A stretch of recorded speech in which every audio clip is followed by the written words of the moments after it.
ओम शांति। अव्यक्त परमात्मा महावाक्य।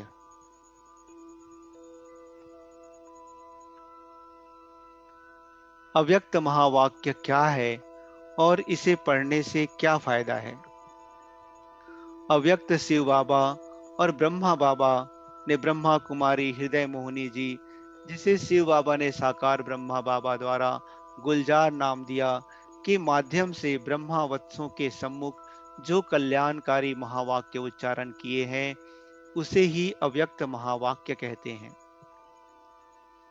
अपनी स्थिति को शीघ्रातिशीघ्र से श्रेष्ठ बनाने के अभिलाषी आत्माओं के लिए यह दिव्य ज्ञान मोतियों का संग्रह है। भक्त जो केवल भगवान का क्षणिक अनहद नाद सुनने के लिए व्याकुल रहते हैं, परंतु हम परम भाग्यशाली ब्राह्मण आत्माओं को तो प्रतिदिन उनके मधुर महावाक्य सुनने को मिलते हैं।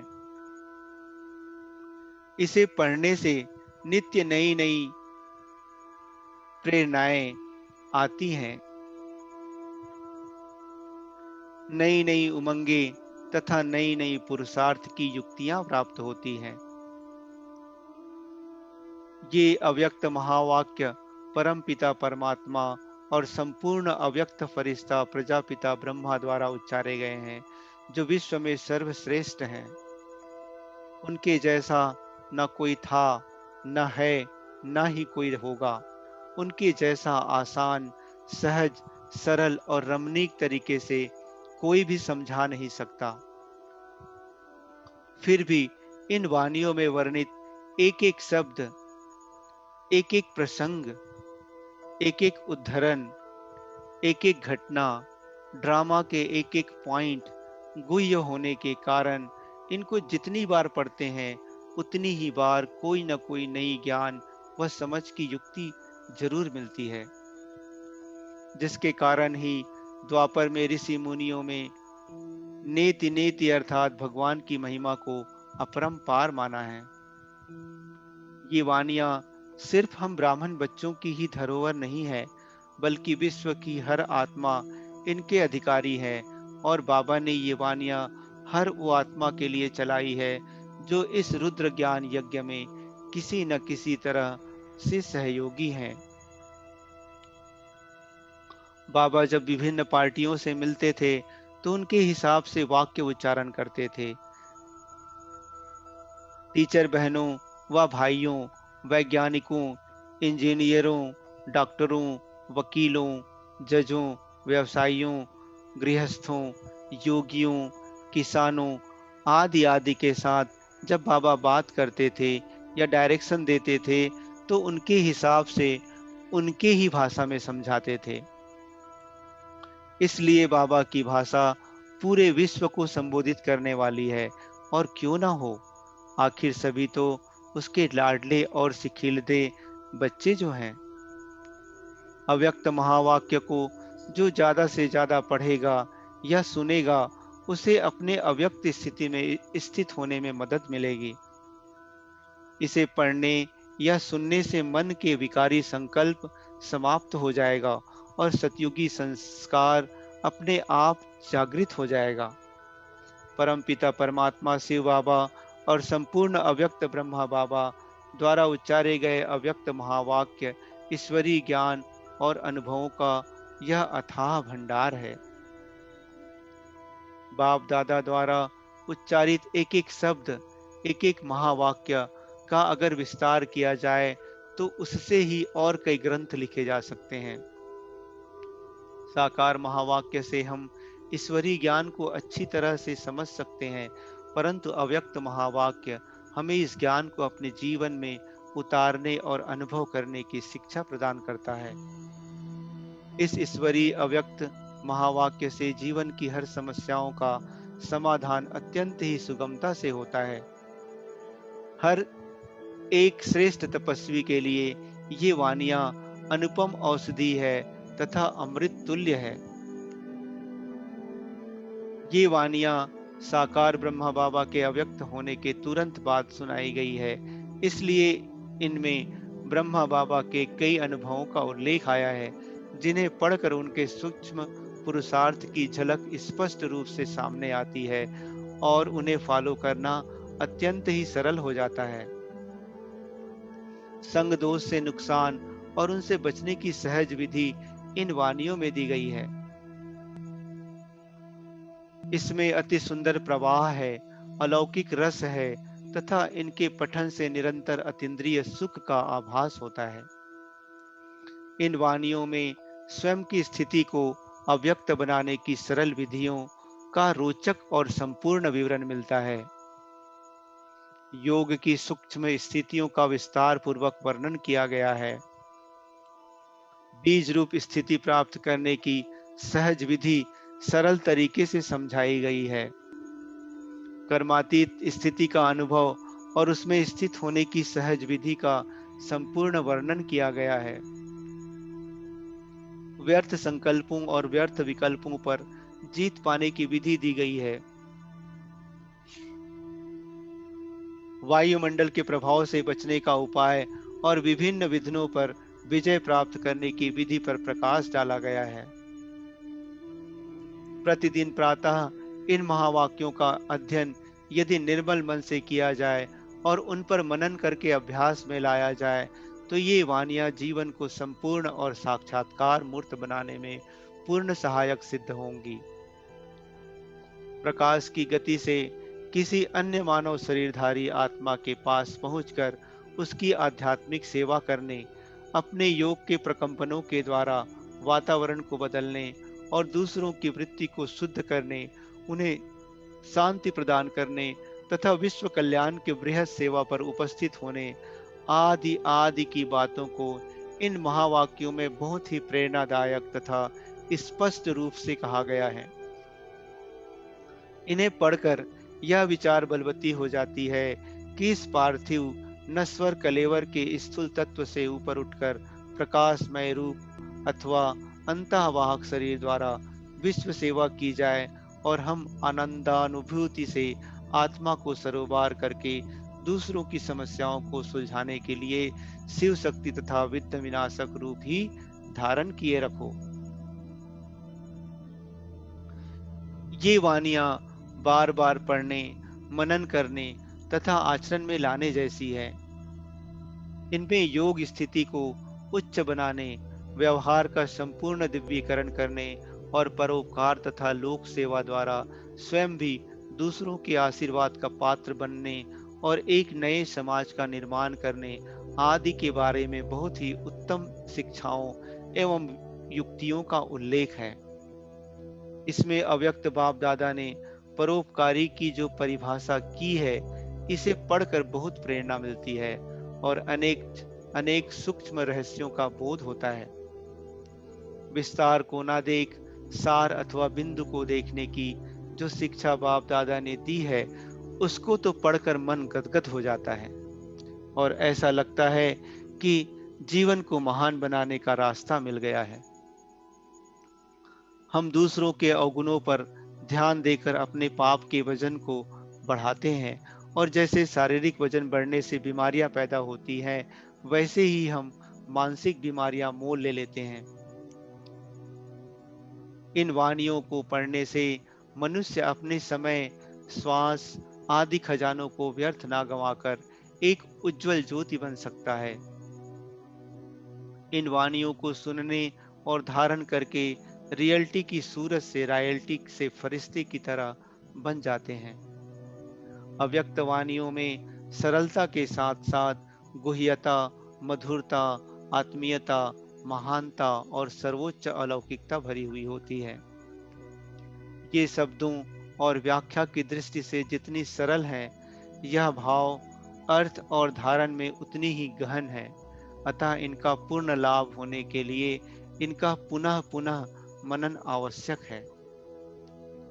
ये अव्यक्त वाणियां इस संसार के विवाद तथा इसके माया मोह से सदा ऊपर रहने वाले आनंद स्वरूप, शक्ति स्वरूप, शांति स्वरूप एवं प्रेम स्वरूप परम पिता परमात्मा और साथ साथ अव्यक्त प्रजापिता ब्रह्मा की वाणियां हैं। इसलिए इन्हें पढ़ते समय आपको इनमें विशेष मधुरता, परमात्मीय प्रेम और आनंद का भी अनुभव होगा। इन्हें पढ़ने या सुनने से उनको ही ज्यादा फायदा होगा जो स्वयं देह से न्यारे होकर अर्थात अव्यक्त स्थिति में स्थित रहकर उनका अध्ययन करेंगे और जो आत्मा, परमात्मा, सृष्टि चक्र, कर्म की गुह्य गति इत्यादि के बारे में परम पिता परमात्मा शिव द्वारा उद्घाटित रहस्यों को समझ चुके होंगे। ऐसे प्रभु वत्स इन्हें पढ़ते समय एक अद्भुत आत्मिक सुख अनुभव करेंगे और उन्हें महसूस होगा कि उनमें एक अलौकिक शक्ति का संचार हो रहा है और वे दिव्यता की ओर अग्रसर हो रहे हैं। इन अव्यक्त मुरलियों में दिव्य गुणों की धारणा के लिए तथा संस्कारों के शुद्धिकरण के लिए ऐसे शक्तिशाली एवं सहज उपाय बताए गए हैं जैसे आज तक और किसी ने भी नहीं बताए। इसमें पवित्रता, दिव्यता, नैतिकता अथवा महानता की जो स्थिति प्राप्त करने की प्रेरणा दी गई है, उसे प्रायः लोग मनुष्य के लिए अत्यंत दुष्प्राप्य मानते रहे हैं। परंतु इन वाणियों के पढ़ने से लगता है कि ये तो वास्तव में हमारे अपने ही आदि स्वरूप का बोध कराती हैं और इन्हें आत्मसात करना वास्तव में उतना कठिन नहीं है जितना प्रायः माना जाता है। इन अव्यक्त वाणियों में प्रजापिता ब्रह्मा कुमारी ईश्वरीय विश्वविद्यालय के चारों अध्ययन विषयों जैसे ज्ञान, योग, दिव्य गुणों की धारणा और ईश्वरीय सेवा की प्रचुर सामग्री है। विशेष रूप से ये दिव्य गुणों की धारणा और योगाभ्यास के उच्च शिखर पर पहुंचा देने वाली हैं। ये वाणियां ईश्वरीय सेवा के सूक्ष्म एवं बलशाली विधि विधानों की ओर प्रेरित करने वाली है। इस प्रकार यह सही और क्रियात्मक रूप में मनुष्य को ज्ञान निष्ठ बनाने वाली है।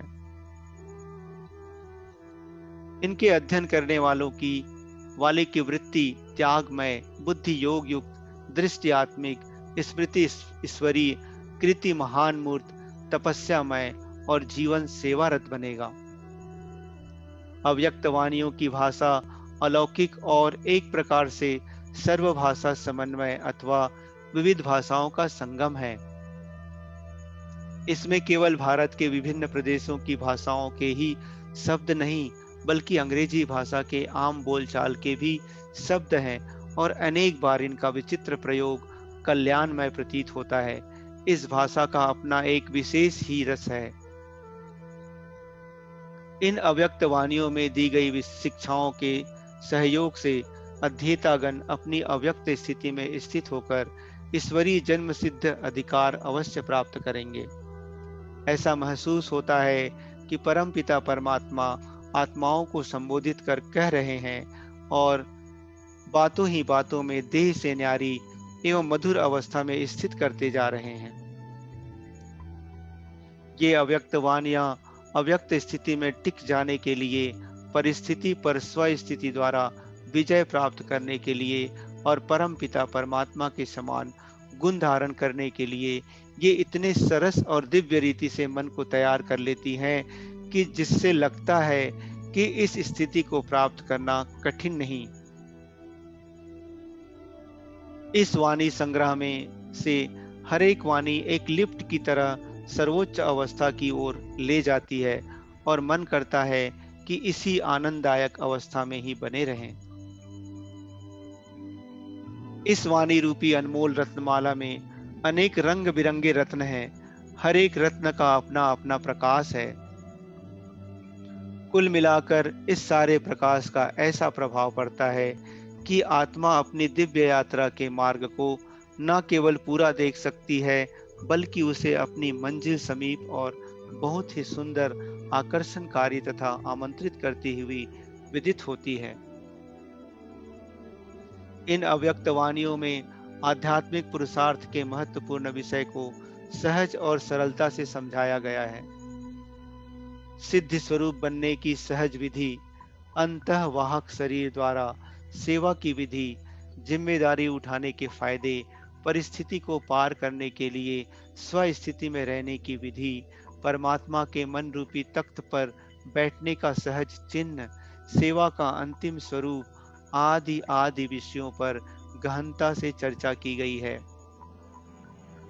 इनको बार बार पढ़ने का मन करता है और पढ़ते पढ़ते चित्त आनंद से सराबोर हो जाता है और आत्मा ऐसा महसूस करती है जिनका वर्णन शब्दों में करना असंभव है।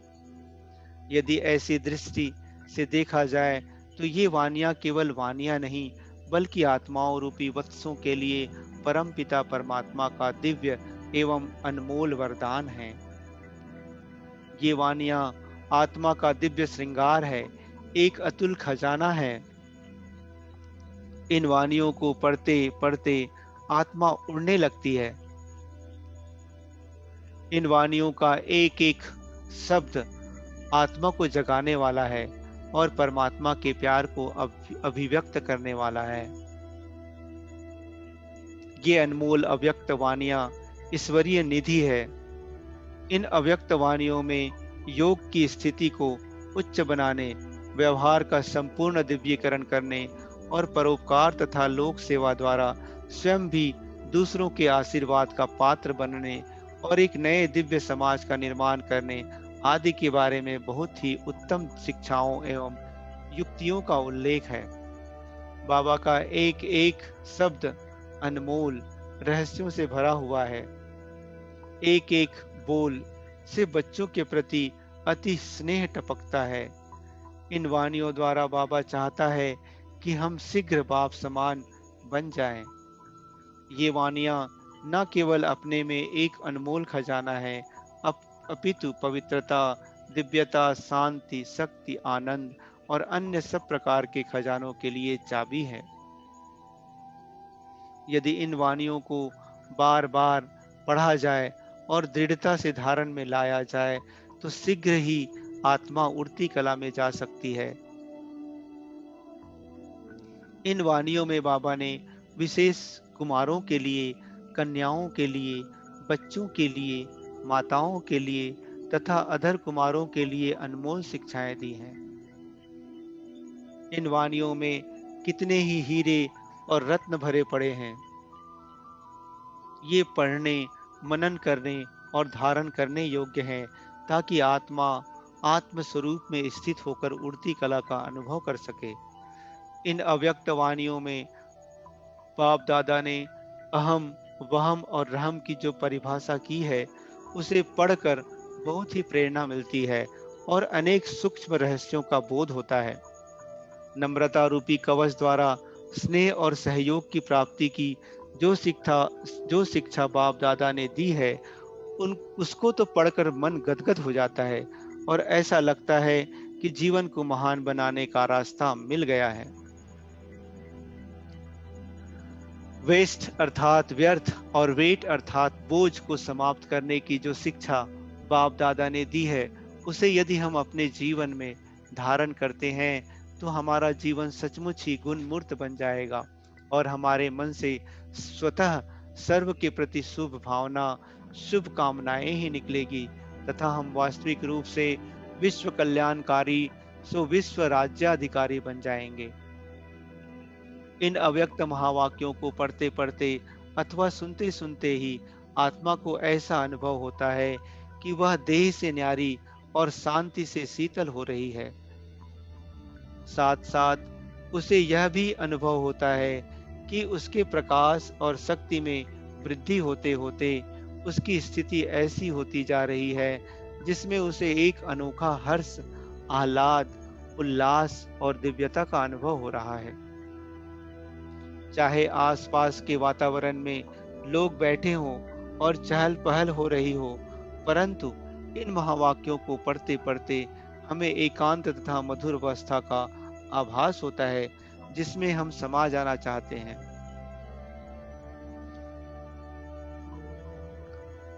कलयुग के इस दौर में माया का प्रभाव प्रबल है, परंतु इन अव्यक्त वाणियों में दुर्बल से दुर्बल आत्मा को इतनी शक्ति का वरदान देने की क्षमता है कि वह माया के वार की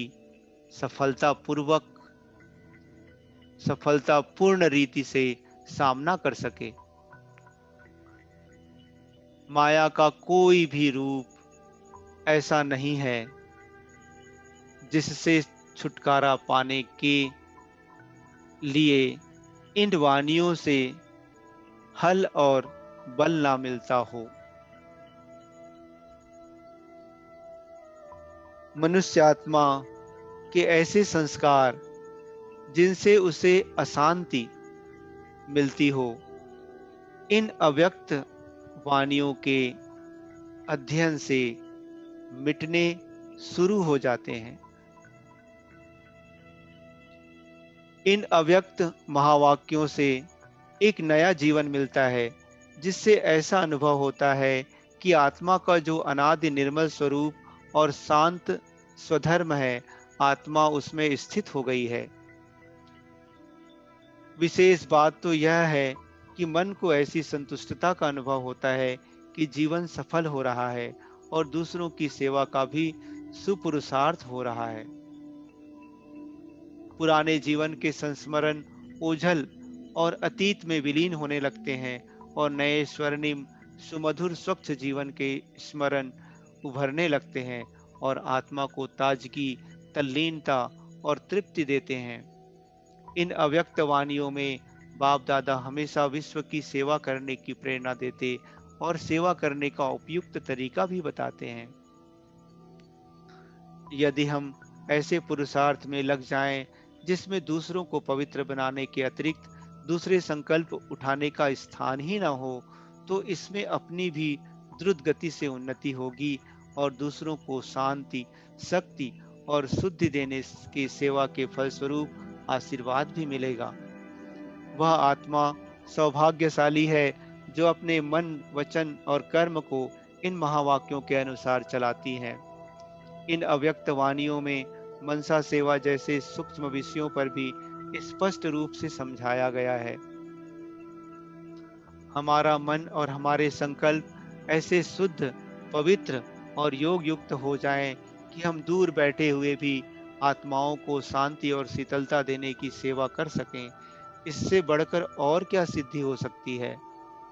आधुनिक विज्ञान की राजयोग रूपी विज्ञान के साथ तुलना करते हुए राजयोग के इस पक्ष पर जो प्रकाश डाला गया है, वह बहुत ही उत्साहवर्धक और प्रद है और महानता के शिखर पर ले जाने वाला है। इन वाणियों में आत्मा के बहुमुखी विकास के लिए प्रचुर सामग्री है। इनमें विशेष आत्माओं के कर्तव्यों का भी वर्णन है और परमपिता परमात्मा से प्राप्त होने वाले जन्म सिद्ध अधिकार का भी। इसमें नए वर्ष पर नया सतयुगी संकल्प लेने की भी बात है और पुराने कलयुगी संस्कार को अंत करने की भी चर्चा की गई है। इसमें दिव्य जन्म के गिफ्ट अर्थात उपहार के रूप में दिव्य नेत्र प्राप्त करने की भी सम्मति है और दिव्य बुद्धि की प्राप्ति पर भी एक विस्तृत चर्चा की गई है। ये वाणियां आत्मा के लिए शक्तिप्रद, स्वास्थ्यप्रद, प्रकाशप्रद, शक्तिप्रद, आनंदप्रद और सर्व लाभप्रद वरदान की तरह है, जिन्हें बारंबार पढ़ने को मन करता है। ये वाणियां निर्बल आत्मा के लिए पुष्टिकारक माजून की तरह है।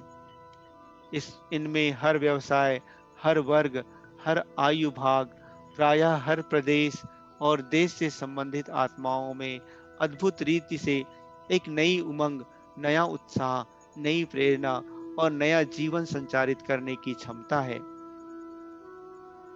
भाषा में इतनी मधुरता, इतना स्नेह, इतना लालित्य, इतना अपनापन और इतना युक्ति बल है कि सुनने या पढ़ने वाली हर एक आत्मा इससे प्रभावित हुए बिना रह नहीं सकता। इनको धारण करने वाली आत्मा महान ना बने या उसे अलौकिक सिद्धि और सफलता प्राप्त ना हो, ऐसा हो ही नहीं सकता। अव्यक्त बाप दादा ने इन वाणियों में मनुष्य आत्मा को भ्रिकुटी के तारे, भाग्य के सितारे आदि आदि ऐसे नामों से संबोधित किया है कि जिनसे बात ही बात में हम आत्म स्वरूप में स्थित होने लगते हैं। आत्मा को जिस स्थिति में लाने के लिए पिछले 2 युगों में धुरंधर आध्यात्मवादी कोशिश करते रहे, वे इन वाणियों को सुनते सुनते कम से कम उस समय के लिए तो ऐसे प्राप्त हो जाते हैं कि पता ही नहीं चलता कि कोई विशेष साधना किए बिना यह स्थिति कैसे प्राप्त हो गई।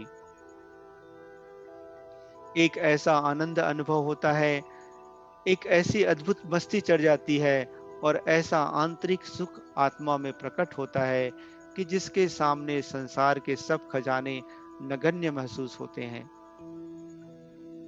अव्यक्त बाप दादा ने पुरुषार्थ में तीव्रतम गति लाने के लिए इन वाणियों में अनेक प्रकार से प्रोत्साहनदायक महावाक्यों का उपयोग किया है। अब पुरुषार्थ में चलने, दौड़ने और जंप लगाने की बात को भी गौण मानकर उड़ने की श्रेष्ठ सम्मति दी है। आत्मा उड़ता पंछी है और पंछी के लिए यह नहीं कहा जाता कि पंछी चलता है अथवा दौड़ता है, बल्कि सदा ऐसे ही कहा जाता है कि पंछी उड़ता है। आत्मा रूपी पंछी को उड़ने के लिए बाबा ने अनेक सहज विधि विधान बताए हैं। वे जितने ही सरल हैं, उतने ही भाग्यशाली हैं। उनसे आत्मा को अव्यक्त स्थिति अथवा फरिश्ते जैसी स्थिति प्राप्त होने लगती है। फरिश्ते जैसे स्थिति के लिए बाबा ने कहा है कि इस स्थिति की प्राप्ति से सब विघ्न टल जाते हैं, सब समस्याएं हल हो जाती हैं और सब कठिनाइयां मिट जाती हैं। इससे भी अधिक महत्वपूर्ण बात यह है कि बाबा ने संकल्प शक्ति को तीव्र करने के लिए कहा है। यदि हमारे संकल्प शुद्ध होंगे, लोक कल्याण के प्रति होंगे, शुभ भावना और शुभ कामना लिए होंगे, मैं और मेरापन की भावना से मुक्त होंगे, मान और शान की इच्छा से निवृत्त होंगे, पर चिंतन और व्यर्थ बातों से अलिप्त होंगे और बाप दादा की स्मृति रूपी बल से युक्त होंगे, तो दूर से दूर व्यक्ति की भी हम संकल्प से ही ऐसी सेवा कर सकेंगे कि जैसे वह हमारे नजदीक ही हो।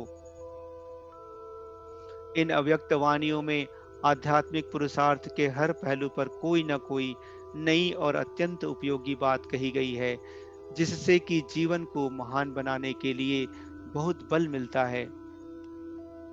इन वाणियों में बाप दादा ने पवित्रता का महत्व बताते हुए कहते हैं कि पवित्रता ब्राह्मण जीवन के आधार के साथ साथ सर्व अनुभूतियों का भी आधार है।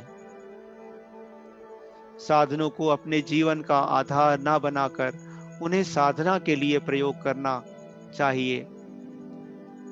श्रेष्ठ सेवा के विषय में प्रकाश डालते हुए बाप दादा कहते कि उसमें भी असफलता सफलता के उतार चढ़ाव में ना आकर उसे भी प्रभु अर्पण भाव से करना चाहिए। इन वाणियों में होली हंस की परिभाषा, ब्राह्मण जीवन का फाउंडेशन आदि आदि सूक्ष्म विषयों पर प्रकाश डालकर पुरुषार्थ को तीव्र बनाने के अनेकानेक विधि विधान स्पष्ट किए गए हैं। इन वाणियों में ईश्वरीय विश्वविद्यालय के हर एक क्षेत्र अर्थात जोन के बहन भाइयों के प्रति विशेष संबोधन है।